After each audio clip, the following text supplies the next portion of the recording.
Hi అండి, ఈరోజు Sunday కదా, అందుకే నేను సండే స్పెషల్ చేపల పులుసు చేస్తున్నాను. ఇవి మా మమ్మీ తీసుకొచ్చారు. మంచిగా వాష్ చేసి పక్కన పెట్టుకోండి. తర్వాత నిమ్మకాయ సైజ్ అంత చింతపండు వాటర్ వేసి నానబెట్టుకొని పక్కన పెట్టేసుకోండి. మనం కర్రీ అంతా చేసేలో ప్రొసీజర్ అంతా అయిపోయేలోపు ఇవి నానుతుంది మంచిగా.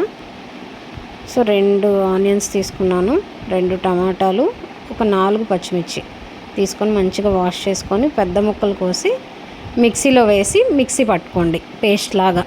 చూడండి నేను చూపిస్తాను. ఇలాగా నేను టమాటాల గింజలు తీసేస్తాను. ఇంతకుముందు వీడియోలో కూడా మీకు షేర్ చేశాను. కిడ్నీలో స్టోన్స్ వస్తాయి అంటున్నారని చెప్పి నేను అప్పటి నుంచి ఇలా చేస్తున్నాను. 4 పచ్చిమిర్చి చీలికలుగా చేసి పక్కన పెట్టుకోండి. ఇప్పుడైతే పేస్ట్ తయారు చేసుకున్నాం. ఇదిగోండి పేస్ట్ ఇలా రెడీ అవుతుంది. పక్కన పెట్టేసి బాండి పెట్టుకొని స్టవ్ ఆన్ చేసి ఆయిల్, పచ్చిమిర్చి చీలికలు, తర్వాత మనం మిక్స్ చేసి పెట్టుకున్న పేస్ట్ మొత్తం వాటర్ కూడా వేసేసుకొని నీట్గా కడిగి పోసేసుకోండి, పర్లేదు. ఇంకా మంచిగా ఫ్రై చేయాలన్నమాట. నేను ఒక్కొక్క ఇంగ్రీడియంట్ యాడ్ చేస్తున్నానంటే వీడియో లెంతీ అయిపోతుందని నేను స్కిప్ చేశాను, కానీ ఒక్కొక్కటి మంచిగా ఫ్రై చేసుకొని ఇప్పుడు అల్లం వెల్లుల్లి పేస్ట్ వేసాను. ఇది కూడా మంచిగా ఫ్రై అయిన తర్వాత సాల్ట్, పసుపు, మళ్ళీ ఒకసారి కలుపుకొని కొంచెం ఫ్రై అవ్వనివ్వండి. పచ్చివాసన పోయే వరకు ఫ్రై అయిన తర్వాత మిగతా వేసుకోండి. నేను ఇక వీడియో లెంతీ అయిపోతుందని చెప్పేసి నేను అలా చేయట్లేదు. అది ఫ్రై అవుతుంది చూడండి. ఆయిల్ కూడా పైకి వచ్చేసింది. ఇప్పుడు కారం వేసుకోండి. కారం కొంచెం మిక్స్ చేసుకున్న తర్వాత ధనియాల పొడి, ధనియాలలోనే నేను కొంచెం గరం మసాలా వేసి పట్టుకున్న పౌడర్ అది వేసుకోండి. మళ్ళీ ఫైనల్గా మనం ఇంకొక మసాలా వేస్తాము, అదేంటో ఎండ్లో చూపిస్తాను. అదే అసలు మ్యాజిక్ అనమాట కర్రీకి. మంచిగా ఇదిగోండి ధనియాల పొడి, గరం మసాలా మంచిగా ఫ్రై. చూసారా, అడుగంటకుండా పెద్ద సైజు కింద. ఇది ప్రెస్టేజ్ది అనమాట. నేను ఎప్పుడో తీసుకున్నాను. చాలా యూజ్ అవుతుంది ఫిష్ కర్రీస్కి. వెడల్పుగా చక్క మందంగా ఉంటుంది.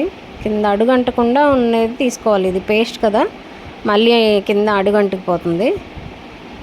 నీట్గా ఉన్న గిన్నె తీసుకొని మంచిగా ఇలాగా నేను చింతపండు పులుసు మొత్తం 2-3 సార్లు కడిగి పోసేసాను. వాటర్ తగినన్ని పోసుకోండి. ముక్కలు మునగాలి కదా, ఇది వెడల్పు గిన్నె తీసుకున్నాను కాబట్టి కొంచెం వాటర్ ఉండాలి, లేకపోతే ముక్కలు ఉడకవు సరిగ్గా. ఇలా తెరులుతున్న పులుసులో ముక్కలు వేసేసి మంచిగా దాంతోపాటు పులుసుతో పాటు ఉడకనివ్వండి. ఫిష్ పీస్ ఉడికిందో లేదో మీరే చెక్ చేసుకోవాలి. ఎక్స్పీరియన్స్ ఉన్న వాళ్ళకి ఉడికిందో లేదో తెలిసిపోద్ది ఈజీగానే. మళ్ళీ ఫిష్ పీసెస్ కదపకూడదు, అది కూడా తెలుసు కదా. ఇప్పుడు ఈ ప్రొసీజర్ చాలా సింపుల్గా ఉంటుంది. వర్కింగ్ ఉమెన్ కానీ, బ్యాచిలర్స్కి కానీ, ఇంకా చిన్న పిల్లలు ఉంటారు, వాళ్ళకి ఎక్కువ టైం స్పెండ్ చేయలేదు కదా కర్రీస్ వండడానికి. అలాంటి వాళ్ళకి కూడా క్విక్గా అయిపోద్ది అనమాట. వీడియో చూసినంతసేపట్లో అయిపోయినట్టు అనిపిస్తుంది, అంత క్విక్గా అయిపోతుంది. ఇది పెద్ద శ్రమ కూడా పడక్కర్లేదు. తక్కువ ఇంగ్రీడియంట్స్ నేను చూపించాను కదా, అవే ఇంగ్రీడియంట్స్, ఇంకా హెవీగా ఏమి ఉండవు. ఇంకా లాస్ట్లో ఒక మ్యాజిక్ అని చెప్పాను కదా, ఇంకా ఇది చూడండి. కొంచెం మెంతులు, కొంచెం జీలకర్ర అండ్ వెల్లుల్లి, ఈ 3 వేసి దంచుకోవాలి. కొంచెం ఉన్నాయి, మిక్సీలో వేయడం కుదరదని నేను అలా దంచి వేసాను. మీరు మిక్సీలో కూడా వేసి మంచిగా పేస్ట్ లాగా చేసుకొని వేసుకోండి. లాస్ట్లో మరిగేటప్పుడు వేయాలన్నమాట. ఇంకా చూడండి పులుసు ఇంకా చిక్కబడాలి.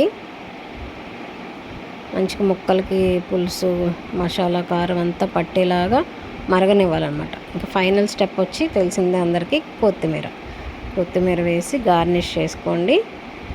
పులుసు ఇంకా మీకు తగ్గట్టు, నాది ఇంకా ఎగరలేదు, మంచిగా ఎగిరి దగ్గర పడే వరకు తీసుకొని స్టవ్ ఆపేసేసి ఇంక సర్వ్ చేసేసుకోవడమే. ఎంజాయ్ చేయండి. Thanks for watching. Happy weekend.